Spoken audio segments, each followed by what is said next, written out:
Sementara itu pada sidang kedua, Gubernur DKI Jakarta nonaktif Basuki Cahayapurnama, Wakil Gubernur DKI Jakarta nonaktif Jarod Saiful Hidayat menggelar doa bersama dengan para pendukungnya di Rumah Lembang Menteng, Jakarta Pusat. Sebelumnya, Wakil Gubernur DKI Jakarta nonaktif Jarod Saiful Hidayat memulai pidatonya dengan mengungkapkan harapan terkait dengan sidang kasus Ahok. Jarod yakin Ahok tidak bersalah dalam kasus penodaan agama. Terlebih lagi, Ahok telah banyak melaksanakan program yang mendukung kegiatan umat muslim, seperti memberangkatkan umroh para muazin masjid dan juga membangun masjid. Ia yakin hakim akan memutuskan dengan adil dan ia menekankan nantinya putusan ini tidak hanya dipertanggungjawabkan di dunia namun juga di akhirat. Jarod meminta warga terus berdoa untuk kelancaran sidang. Apakah betul ada niat jahat dari Pak Basuki untuk menyampaikan itu? Apakah betul? Hati nurani kita akan berbicara. Hati nurani. Justru yang disampaikan itu satu kebenaran dan fakta yang seringkali terjadi. Ada sekelompok orang, ada oknum-oknum yang memang sengaja memanfaatkan atau menggunakan agama atau ayat-ayat suci untuk kepentingan-kepentingan kekuasaan, untuk kepentingan-kepentingan politik.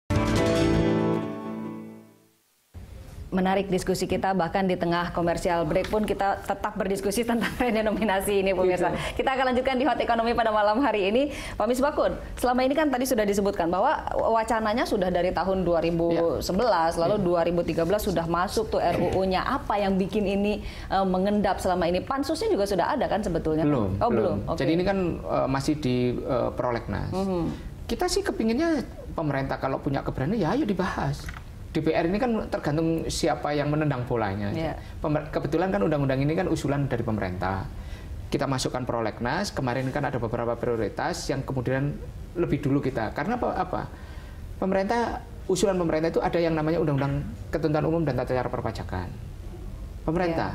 Terus ada undang-undang mengenai perimbangan keuangan pusat dan daerah yang butuh dibahas. Ada penerimaan negara bukan pajak, ada biaya materai. Yang pemerintah kan DPR ini kan Komisi 11 tidak bisa langsung semuanya dibahas. Ada pagu anggaran pembahasan undang-undang yang memang harus ada di slotnya dulu. Artinya ketika itu pemerintah pun tidak mendorong Nah, kalau pemerintah RUU mau dorong, ini. ya pemerintah sudah mendorong, tetapi kan sudah ada list-list yang sebelumnya itu harus disundul, harus diselesaikan dulu. Contoh ketentuan umum dan tata cara perpajakan sudah dibentuk. Tapi masih bisa dimasukkan di slot di. Nggak ada masalah. Kita kapan aja mau membahas itu. Bayangkan tiba-tiba pemerintah waktu itu ingin masukkan teks amnesti, kita selesaikan. Itu. Intinya bisa diselesaikan lah ya. Bisa diselesaikan. Kita nggak ada masalah. Kita dukung pemerintah sepenuhnya maunya apa. Yang penting bagaimana kemudian undang-undang ini berjalan dengan baik, tidak menimbulkan kericuan-kericuan baru, kegaduhan itu. Apalagi ini tujuannya sangat bagus sekali. Baik, ini sudah didukung sekali lagi. Bisalah masuk ke slot prolegnas 2017. Tapi yang dikhawatirkan tadi masa transisinya ya Pak ya. Ini memang perlu waktu yang sedemikian panjang. Nah persisnya apa? Apa yang harus dilakukan di masa transisi yang sedemikian panjang itu oleh pemerintah? Kalau menurut saya masa transisi jangan stick gitu ya, harus fleksibel gitu. Ada evaluasinya. Ada evaluasinya. Kalau perlu setahun ya setahun. Kalau perlu diperpanjang silahkan diperpanjang supaya betul-betul. Saya begini Pak, tadi kalau kita boleh mengkritisi apa yang disampaikan oleh BI, masa transisinya 7 tahun dan sebagainya, terlalu lama. Betul.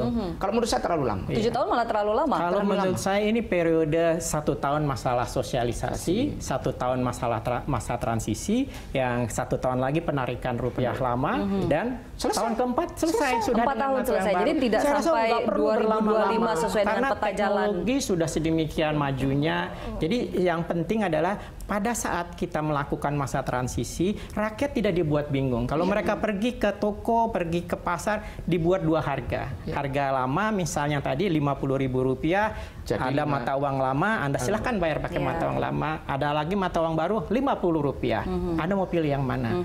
Terus sampai sekian lama, sampai betul-betul paham. Dengan kondisi geografis Indonesia yang sedemikian banyaknya kepulauan gitu, dan ini memang sangat oleh penting. laut, 1 tahun Anda optimistis bisa selesai? Saya yakin kalau BI berniat, dan saya melihat BI ini sangat optimis gitu. Karena saya juga ikut.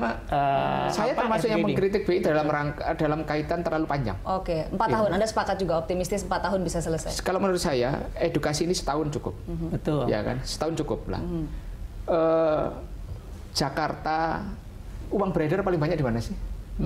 Ya kan? Di kepulauan-kepulauan itu kan tinggal masalah edukasi. Masyarakatnya juga nggak terlalu banyak transaksinya. Itu kan bisa diselesaikan pada saat tahap implementasi dan pelaksanaannya. Ini saya suka sekali, justru optimisme ini yang muncul. Tidak 7 tahun tapi bisa 4 tahun. Jadi yang bisa didik adalah dunia usahanya, para pedagangnya, dan juga para sekolah, mahasiswa itu diberi pendidikan bahwa ini loh mata uang baru, caranya menggunakan ini. Saya kok yakin ya dengan kondisi seperti sekarang itu tidak masalah masalah. Semoga pemerintah menyaksikan dialog kita pada malam hari ini ya. Pak, ini banyak pihak yang optimistis begitu. Baik, kita harus jeda lagi. Nanti kita tiba di segmen terakhir. Pemirsa jangan kemana-mana. Hot Ekonomi akan kembali. Pemirsa, inilah headline news pukul 1 waktu Indonesia Barat.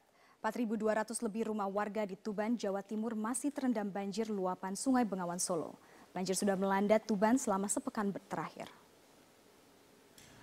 Pantauan tim Metro TV dari atas perbukitan Kapur di sisi utara aliran Bengawan Solo menunjukkan luasnya banjir. Selama sepekan terakhir, banjir akibat luapan Sungai Bengawan Solo masih merendam 34 desa dari 5 kecamatan di Tuban. Ketinggian air mencapai rata-rata 1 hingga 2 meter. 4 desa diantaranya terisolasi dengan 14.500 lebih jiwa terdampak. Namun demikian, hampir sebagian besar warga masih enggan mengungsi. Sejumlah petugas melakukan patroli keliling menggunakan perahu untuk menjaga keamanan dan menawarkan perahu untuk beraktivitas. Badan Penanggulangan Bencana Daerah BPBD Tuban mencatat banjir tahun ini adalah yang terparah dalam 5 tahun terakhir.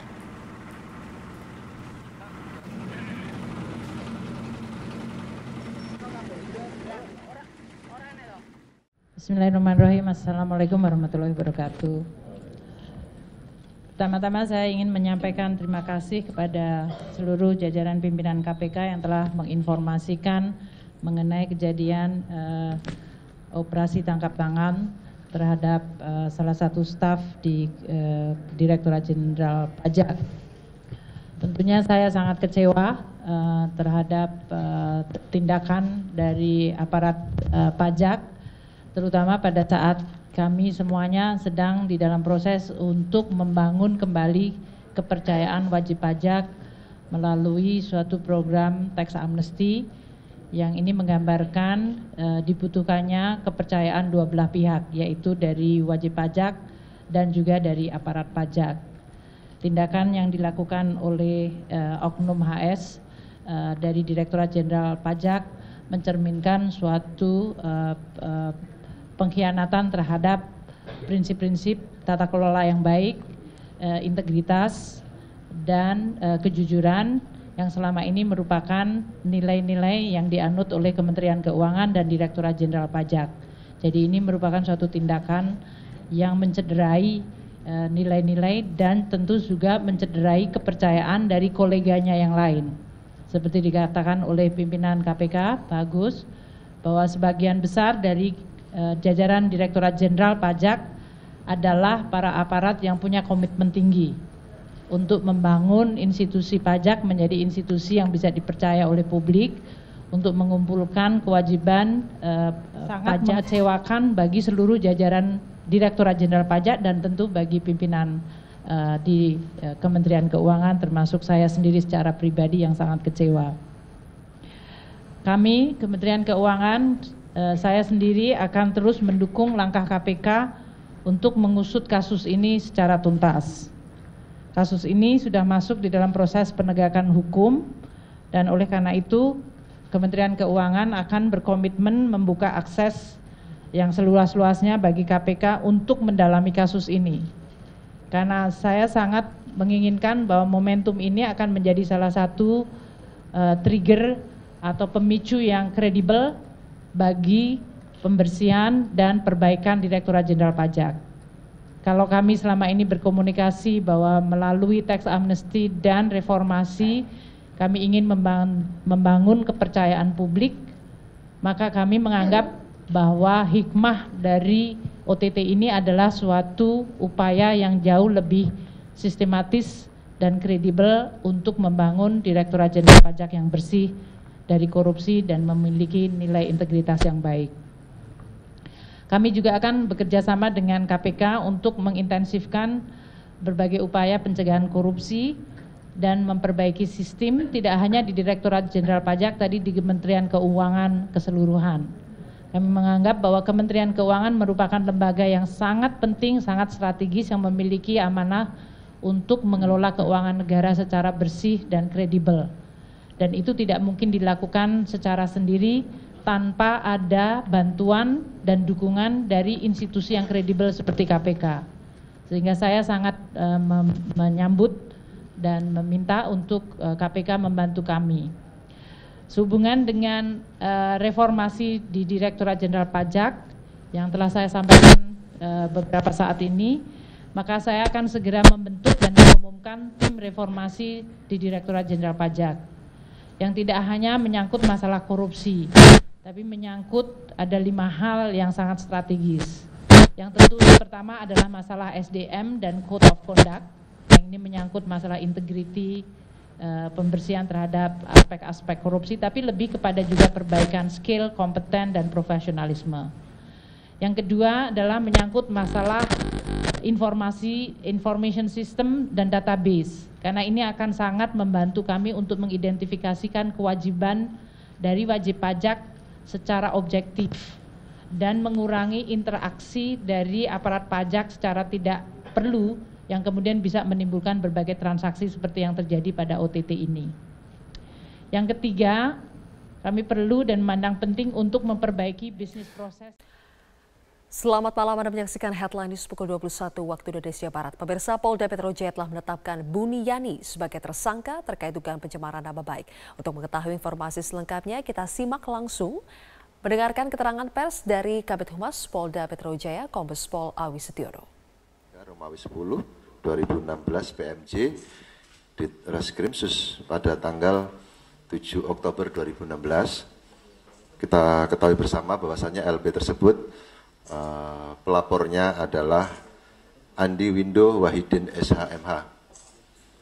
Kasusnya tentang pencemaran nama baik dan penghasutan atau SARA.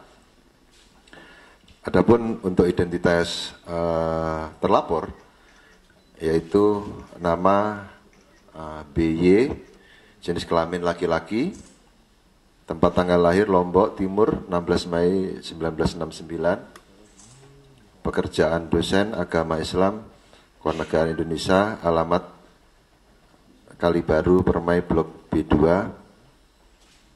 nomor 15 RT 002007, Kelurahan Kalibaru, Kecamatan Cilodong, Depok, Jawa Barat. Hasil dari proses penyidikan selama ini yang telah dilakukan oleh Subdit Cybercrime Polda Metro Jaya sudah melakukan pemeriksaan terhadap saksi-saksi, kemudian saksi ahli. Sampai dengan hari ini kita telah melakukan pemanggilan terhadap terlapor. Tadi pagi sekitar jam berapa tadi Pak Roberto? Jam 11 ya. Ya, kita panggil jam 10, jam 11 hadir sebagai saksi. Dan tadi sampai dengan pukul sekitar 19.30 ya. Selesai dilakukan pemeriksaan sebagai saksi. Namun demikian dengan hasil pemeriksaan, hasil konstruksi hukum, pengumpulan alat-alat bukti dari penyidik pada kesempatan malam hari ini sekitar pukul 20.00 dengan bukti permulaan yang cukup, yang bersangkutan saudara BY kita naikkan statusnya menjadi tersangka. Bahwasanya yang bersangkutan dari tuduhan persangkaan oleh pelapor terkait dengan pencemaran nama baik dan penghasutan SARA yang dapat kita penuhi terkait dengan unsur-unsur perbuatan pidananya, yaitu terkait dengan Kita beralih ke informasi penyidik Polda Metro Jaya memanggil sejumlah saksi untuk mendalami kasus penghadangan kampanye yang terjadi pada pasangan Cagup dan Cawagup DKI Jakarta, Basuki Cahayapurnama dan Jarod Saiful Hidayat di kawasan Kembangan Utara. Cawagup petahana Jarod Saiful Hidayat menjadi salah satu saksi yang hadir untuk memberikan keterangan. Kita bergabung bersama dengan rekan kami Aftian Siswoyo langsung dari Mapolda Metro Jaya di Jakarta untuk informasi selengkapnya. Aftian, apa saja keterangan yang disampaikan Jarod Saiful Hidayat sebagai saksi kepada penyidik Polda Metro Jaya? Robert, hari ini Jarod Saiful Hidayat tiba di Mapolda Metro Jaya pada pukul 16 waktu Indonesia Barat, dan Jarod sempat memberikan beberapa keterangan kepada awak media bahwa terkait kehadirannya hari ini adalah berkapasitas sebagai saksi terkait kasus penghadangan ketika melakukan kampanye di kawasan Kembangan Utara. Dan di sini Jarod juga akan memberikan penjelasan serta klarifikasi atas tindak pidana pilkada yang dialami. Kemudian Jarod juga menjelaskan bahwa banyak sekali yang melakukan penghadangan ketika melakukan kampanye di kawasan Kembangan Utara, baik ketika Jarod berada di lapangan ataupun ketika melakukan sholat asar di masjid. Dan dalam minggu ini pihak kepolisian akan menyelesaikan berkas perkara dan diserahkan ke jaksa penuntut umum untuk proses tindak lanjut. Dan selain Jarod, hari ini juga dihadirkan 11 orang saksi lainnya untuk memberikan keterangan. Dan hingga saat ini memang pihak kepolisian masih belum menetapkan tersangka dalam kasus penghadangan yang dilakukan oleh salah satu warga berinisial NS yang disebut sebagai komandan lapangan. Dan tadi setelah kehadiran Jarod tadi juga hadir dalam pemanggilan hari ini adalah Ketua DPRD DKI Jakarta, Prasetyo Edy, dan di sini Prasetyo Edy mengatakan bahwa mengetahui terkait permasalahan ini, yaitu permasalahan penghadangan ketika melakukan kampanye di kawasan Kembangan Utara. Prasetyo Edy juga meskipun tidak mengikuti kampanye di kawasan Kembangan Utara, namun sebagai ketua tim hari ini datang berkapasitas sebagai saksi. Dan Prasetyo Edy juga menjelaskan bahwa ada beberapa bukti yang dibawa, termasuk yaitu bukti video dan juga beberapa bukti foto. Dan berikut merupakan pernyataan selengkapnya dari Jarod Saiful Hidayat. Terlapornya hanya NS saja yang di Kembangan itu atau ada yang lain? Saya tidak tapi kemungkinan itu kan ada banyak yang menghadang ya. Baik menghadang pada saat di lapangan maupun pada saat saya sudah ke tempatnya Pak Haji Saman dan menunaikan ibadah sholat asar, itu masih Pak, mereka ikut. Pak, menyebut ada keterlibatan tokoh politik di balik penghadangan itu, siapa sebenarnya Pak? Saya nggak ngerti, tanyakan pada penyidik nanti ya. Tugasnya Panwas, tugasnya polisi untuk bisa menyidik. Robert. Baik, terima kasih Aftian Siswoyo atas informasi Anda. Calon Wakil Gubernur DKI Jakarta Jarod Saiful Hidayat mempertanyakan kinerja Badan Pengawas Pemilu atau Bawaslu yang seolah lamban memproses aksi-aksi penghadang kampanye. Peneliti Divisi Hukum Perludem, Fadli Ramadhani, menilai Bawaslu dan polisi harus menindak tegas pelaku yang mengganggu hak konstitusional paslon untuk memberikan efek jerah. Main aja ke PD.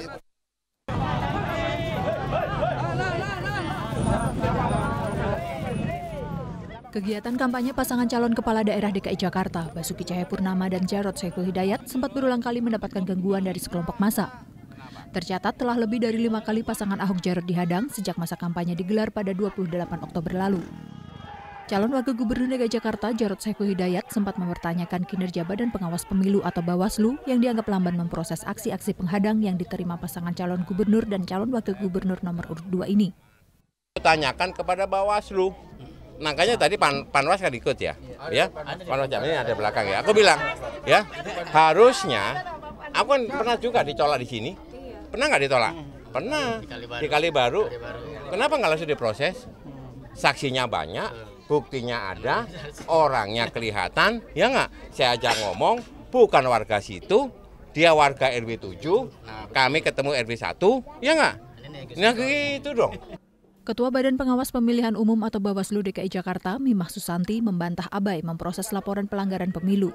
Ia mengaku Bawaslu telah memproses seluruh laporan yang dilayangkan tim kampanye Ahok Jarot. Dari 4 laporan, hanya 1 yang memenuhi unsur pidana. Ada 1 laporan yang disampaikan oleh tim pasangan calon nomor urut 2 itu yang memenuhi unsur tindak pidana pemilu. Dan itu sudah kita tindak lanjuti atau kita rekomendasikan kepada pihak kepolisian. Jadi kewenangannya itu sudah ada kepada mereka, ya. Peneliti Divisi Hukum Perludem, Fadli Ramadhani menilai penolakan kampanye paslon yang terjadi di DKI sudah masuk dalam pelanggaran serius. Karena itu, ia meminta Bawaslu dan polisi segera bertindak. Penolakan ini atau bukan penolakan sebetulnya, tapi mengganggu tahapan kampanye ini mesti ditindak secara hukum. Nah, makanya pembelajaran penindakan secara hukum itu nanti akan memberikan efek jera kepada orang yang akan melakukan atau orang yang masih melakukan. Nah, makanya menurut saya ini tidak bisa dibiarkan. Kalau ini dibiarkan dan tidak ditindak secara tegas, ini bisa menjadi presiden bagi daerah lain yang melangsungkan pilkada di 100 daerah yang lain. Kegiatan kampanye adalah hak setiap pasangan calon kepala daerah yang dilindungi oleh undang-undang. Jika hal ini dibiarkan, dikhawatirkan tidak hanya akan menjadi presiden buruk bagi pelaksanaan demokrasi, tetapi juga penegakan hukum di Indonesia. Apalagi ada ancaman pidana bagi para pelaku. Tim Liputan Metro TV. Banyak cara dilakukan warga untuk mendukung pasangan calon gubernur DKI Jakarta dalam memenangkan Pilkada DKI 2017 mendatang. Ya, salah satunya dengan penggalangan dana kampanye rakyat yang digagas oleh kaum ibu-ibu sebagai simpatisan pasangan nomor urut 2 Ahok Jarot. Dalam rangka mendukung pasangan petahana Ahok Jarot, kelompok ibu-ibu arisan di RW 12 Pejagalan Penjaringan Jakarta Utara menggalang dana kampanye rakyat. Meski sederhana, sejumlah ibu mengaku sukarela menyumbangkan uang mereka terhadap perjuangan Ahok Jarot.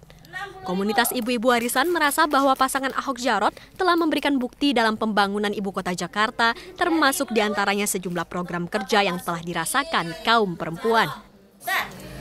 Memang kita mengumpulkan dana ini itu nanti untuk dari kita untuk kita juga tergerak, ibu-ibu kita tergerak karena sumbangan itu karena kita merasa menginginkan punya pemimpin yang jujur dan anti korupsi. Karena bapak-bapak itu yang telah memberikan kita ke anak-anak kita sekolah dan kita lingkungan juga bersih semuanya. Adanya inisiatif warga dalam penggalangan dana kampanye rakyat disambut baik oleh tim relawan kampanye rakyat Ahok Jarot. Tim relawan mengaku terharu atas kepedulian warga untuk mendukung perjuangan pasangan Ahok Jarot. Oke, jadi dari ibu-ibu arisan di sini mereka biasa sebulan sekali memang melakukan arisan, dan pada arisan di bulan ini mereka mengundang kita dari tim penggalangan dana untuk bersama-sama melakukan kampanye rakyat untuk mendukung Basuki Jarot sebagai pasangan calon gubernur dan wakil gubernur. Jadi ibu-ibu yang arisan tadi agak bingung mau ikut berpartisipasi dalam kampanye rakyat, tapi caranya gimana? Jadi kemarin perwakilan ibu RT-nya datang ke Rumah Lembang. Para ibu berharap agar hasil dana yang dikumpulkan bisa digunakan sebaik-baiknya untuk pemenangan pasangan Ahok Jarot pada Pilkada DKI 2017 mendatang. Dari Jakarta, Muhammad Rian, Metro TV. Nisha, bagaimana keberlangsungan acara di sana? Marvin, saat ini digelar acara Parade Bhinneka Tunggal Ika di kawasan Patung Kuda, Monas, Jakarta Pusat, dan saat ini ratusan warga masyarakat berkumpul di sini. Saat ini sedang digelar berdoa dari lintas agama, dari umat lintas agama. Mereka ini berdoa untuk kelancaran acara Parade Bhinneka Tunggal Ika dan juga untuk kebinekaan di Indonesia yang kemarin sempat terpecah. Tadi kami sempat berbincang dengan beberapa warga yang ada di sini. Mereka mengikuti acara ini dengan tujuan agar bisa menjadi bagian dari untuk merawat kebinekaan di sini. Dan menariknya juga nanti mereka akan berjalan titiknya dari sini, dari kawasan Patung Kuda untuk menuju ke kawasan Bundaran Hotel Indonesia. Dan nanti di sepanjang perjalanan menuju ke Bundaran Hotel Indonesia mereka akan menampilkan berbagai pertunjukan dari atau yang ada di Indonesia, seperti ada reok ponorogo, kemudian ada ondel-ondel, ada debus, dan juga ada barongsai. Dan yang menarik juga, mereka ada di sini adalah diminta oleh penggagas acara ini untuk menggunakan pakaian adat dari seluruh Indonesia. Dan bagi mereka yang tidak memakai pakaian adat, bisa menggunakan kaos bernuansa merah putih. Dan selain itu nantinya juga mereka berada di sini untuk bersama-sama, atau pesan yang ingin disampaikan adalah untuk memberitahu masyarakat bahwa perbedaan ataupun keberagaman yang ada di Indonesia inilah yang menyebabkan Indonesia menjadi kaya, Indonesia menjadi satu. Dan berikut adalah pernyataan selengkapnya dari penggagas Parade Bhinneka Tunggal Ika. Kita ingin merayakan kembali yang namanya kebinekaan di negeri ini. Kita ingat bahwa konstitusi kita itu adalah Pancasila, Undang-Undang Dasar 45 yang di dalamnya itu sangat menempatkan kebinekaan, keberagaman bangsa ini sebagai salah satu faktor pemersatu bangsa ini gitu. Dengan format yang sangat cair, bikin happy, semua bisa terlibat. Kita akan melihat bagaimana beragamnya kebudayaan, tradisi, agama negeri ini gitu. Ya Marvin, dan sesaat lagi ratusan peserta Parade Bhinneka Tunggal Ika ini akan berjalan menuju ke Bundaran Hotel Indonesia, dan nanti kita akan bertemu lagi di Bundaran Hotel Indonesia untuk menyaksikan seperti apa perjalanan mereka dari Patung Kuda Monas Jakarta Pusat. Sementara demikian, Marvin, kembalikan dari studio.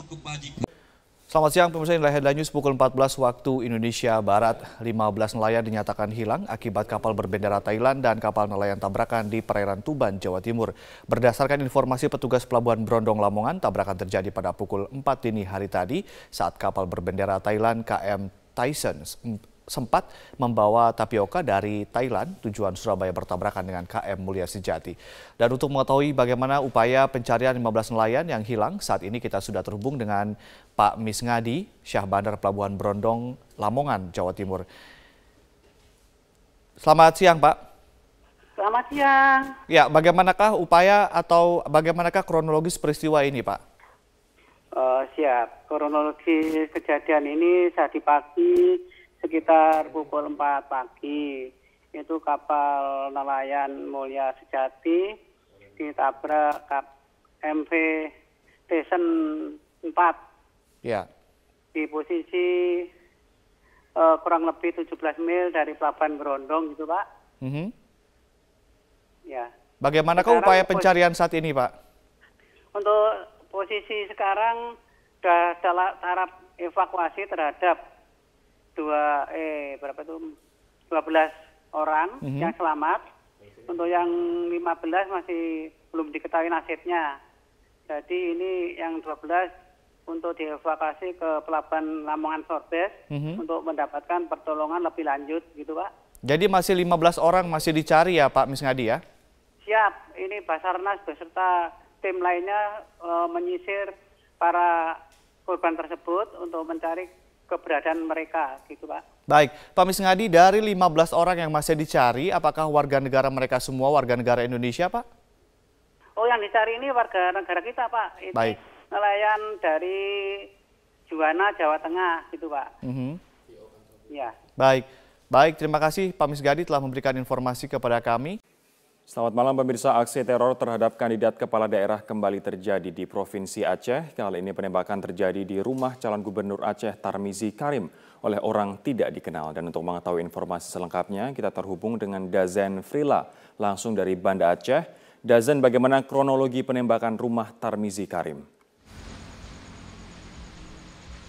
Ya, Rory, dari informasi yang kami peroleh, aksi penembakan ini terjadi pada Rabu malam sekitar pukul 19 waktu Indonesia Barat di kediaman salah satu calon gubernur Aceh bernomor urut 1 Tarmizi Karim, yaitu tepatnya terletak di Jalan Todak Gampong, Bandar Baru, Dusun Piranha, Kecamatan Kuta Alam, Kota Banda Aceh.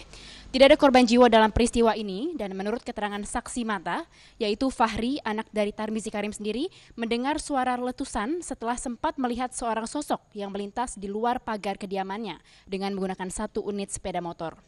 Fahri sendiri tidak mengetahui bahwa suara tersebut adalah suara letusan senjata api, dan ia baru mengetahui aksi ini adalah aksi teror atau penembakan setelah diberitahu pihak Pamtup atau pengamanan tertutup Tarmizi Karim bahwa terdapat lubang bekas tembakan di pagar rumahnya yang juga terpantul pada pagar garasi. Sementara selongsong peluru juga telah ditemukan di dalam areal rumah, dan insiden ini terjadi ketika Tarmizi dan keluarga sedang dalam perjalanan dari Kabupaten Aceh Timur menuju Kota Banda Aceh. Hingga saat ini pihak kepolisian belum dapat mengungkap motif ataupun pelaku di balik penembakan ini, dan saat ini masih melakukan pemeriksaan karena pihak Tarmizi Karim sendiri baru menyampaikan laporan kasus ini pada sore hari tadi, Rory. Sementara olah TKP akan segera dilakukan dalam waktu dekat. Dan menanggapi insiden ini, Tarmizi Karim sendiri yang maju dalam Pilgub Aceh melalui jalur independen mengatakan aksi penembakan ini merupakan bentuk teror yang telah mengganggu kedamaian pilkada, namun pihaknya tetap menghimbau kepada seluruh tim sukses dan para pendukung untuk tetap tenang dan tidak terprovokasi oleh kejadian ini. Berikut kita dengarkan salah satu petikan wawancara kami dengan calon gubernur Aceh Tarmizi Karim. Tentunya seperti tadi kita sudah kumpul juga dengan tim kita, tim sukses di dalam pilkada ini. Saya memintakan kepada mereka agar sabar tenang, oleh karena ini sudah ditangani oleh polisi dengan bagus sekali sejak awal tadi pagi. Dan sebetulnya ini kan bertentangan dengan semangat pilkada damai. Itu yang baru seminggu yang lalu kita sudah kumpul di Mapolda di bawah koordinasi Pak Kapolda dan pengarahan Bapak Gubernur, yang semangat kita kan spirit kedamaian ini. Tapi kalau ada kejadian-kejadian seperti ini, maka itu akan bertolak belakang sekali dengan semangat pilkada yang damai, aman, sejahtera. Untuk sementara demikian yang dapat kami sampaikan dari Banda Aceh. Kembali ke Anda, Rory, di studio. Pemirsa, kita bergabung dengan Stella Nau dari Istana Merdeka. Stella,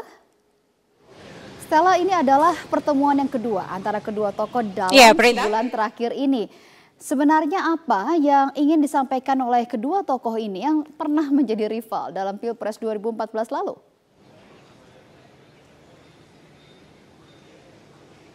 Menarik sekali satu hal yang disampaikan oleh Presiden Joko Widodo dan Ketua Umum Gerindra Prabowo tadi saat bertemu santai ya, mereka ngobrol di depan Istana Merdeka. Satu hal yang ingin ditekankan adalah bagaimana dalam menjaga perdamaian dan juga kesatuan NKRI ini, itu tidak hanya saja Presiden yang bisa berperan, tetapi juga semua tokoh bangsa juga bisa ikut turut memerankan peran penting untuk menekankan kepada masyarakat Indonesia bahwa NKRI adalah harga mati. Dan ini kalau kita ambil istilah uniknya ya, tadi sempat disinggung juga oleh Prabowo, ini adalah kunjungan nasi goreng berbalas ikan bakar. Artinya kemarin pada akhir Oktober ketika Presiden Joko Widodo berkunjung ke Hambalang itu disediakan nasi goreng, namun ketika Ketua Umum Gerindra Prabowo hadir di sana, kali ini dihadirkan ikan bakar. Seperti itulah suasana hangat dan juga akrab yang digambarkan oleh mantan rival antara Presiden Joko Widodo dan juga Ketua Umum Gerindra Prabowo. Selain itu juga tadi Presiden Joko Widodo menyampaikan bahwa sayang sekali kalau hanya perbedaan politik, kalau hanya perbedaan pandangan dalam sebuah tatanan menjalankan pemerintahan itu menjadi pengganggu dan kemudian merugikan masyarakat, menjadi halangan bagi kita untuk membangun bangsa Indonesia. Karena kalau kita lihat pada tanggal demo 4 November kemarin, sebenarnya safari-safari politik seperti ini itu sudah dilakukan oleh Presiden Joko Widodo, tidak hanya kepada partai, tapi juga di kalangan pemuka agama, dan juga banyak diskusi-diskusi yang juga sudah dilakukan oleh Presiden Joko Widodo. Namun menarik kita ikuti langsung bagaimana pernyataan Presiden ini untuk menekankan bahwa NKRI adalah harga mati. Berikut pernyataan Presiden Joko Widodo. Dan saya dengan Pak Prabowo juga berkomitmen untuk bersama-sama menjaga Indonesia yang majemuk ini. Jangan kita tidak menginginkan kita terpecah belah gara-gara perbedaan politik. Tidak. Karena sangat mahal harganya bagi negara kesatuan Republik Indonesia. Selain itu, Prita, kami juga menanyakan kepada Ketua Umum Gerindra Prabowo, apakah memang masih perlu jika masyarakat yang tidak setuju dengan pengurusan atau proses hukum Gubernur DKI Basuki Cahayapurnama ini turun ke jalan lagi. Karena banyak sekali informasi yang berkembang di sosial media, itu tanggal 25 November akan ada aksi susulan. Di sini Prabowo menekankan sebagai salah satunya juga tokoh bangsa adalah kita harus mempercayakan proses hukum yang sudah berjalan. Karena memang sejak sebelum tanggal 4 November sebenarnya proses hukum terhadap Basuki Cahayapurnama itu sudah dilakukan oleh pihak kepolisian. Jadi ketika kemarin sudah digelar perkaranya, sudah jelas status hukumnya, tentunya kita harus menunggu lebih lanjut apakah kepolisian akan bekerja secara profesional atau tidak, itu yang harus diawasi. Sehingga tidak perlu lagi ada aksi turun ke jalan yang kemudian berujung gaduh ataupun ricuh. Seperti apa pernyataannya, kita ikuti langsung pernyataan Ketua Umum Gerindra Prabowo. Tidak akan malu-malu dan segan, saya akan selalu menganjurkan kesejukan. Jadi bukan menghadapi 25, Pak. Setiap saat saya akan menganjurkan selalu untuk kita tidak usah gaduh, jangan gontok-gontokan, jangan tegang. Kesimpulan yang disampaikan oleh pertemuan Presiden Joko Widodo dan Ketua Umum Gerindra Prabowo hari ini adalah satu, Prita.